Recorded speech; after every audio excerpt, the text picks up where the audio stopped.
Hey there, welcome in. My name's Josh, and this is what I was able to do with art this week. This was the first week I was able to actually wake up consistently and do art at 4:30 in the morning before work. So that was a pretty big deal for me, just because I can be a flake and sleep in and, you know, not be consistent. So I was actually able to be consistent, and this is what I was able to cook up. It's actually pretty darn anime. I was pretty excited. All of these are using a reference. Every single one of these uses a reference.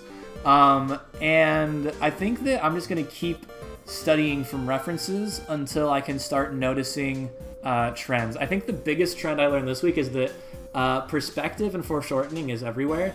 Specifically, like in this sleeve part right here, how it's supposed to come forward to the camera, and even just like these like knee guards here.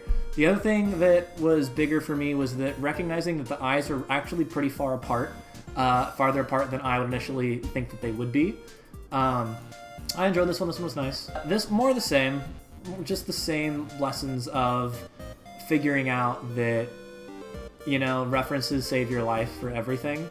The fingers actually turned out better than I thought they would.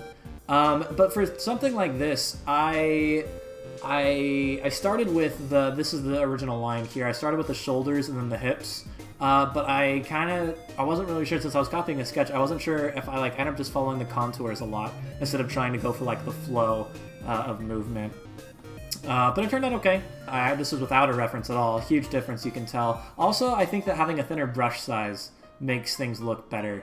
But even then, look how close the eyes are, right? Look at all this dead space between the ear and the eye. Like, that doesn't make any sense. Unless you're at an angle. If you're dead on, they should be pretty close. Like, even out of the camera, like, it's too far. So, placing my eyes farther apart. And then also, I've been really good at spamming cubes in the past, so I'm going to be spamming cube faces like this purple guy, and then trying to draw faces on top of it from there. Also, the neck is really confusing to me. I'm not really sure how it connects half the time. But I'll take the win for just consistency and eye placement for this week. And then also, I went back into, I did a value study for old time's sake.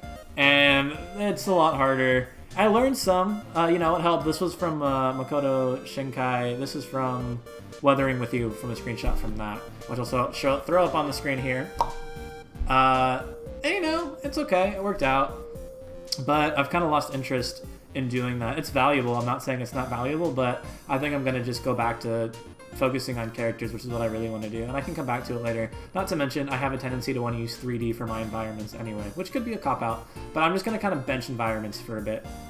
But yeah, TLDR this week, consistency was great. Characters is going to be what I'm focusing on more.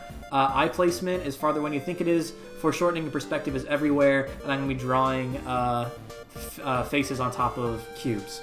So that's it for this week. Let me know what you guys have worked on this week. If you want to catch me live in the morning, you can follow me on Twitch.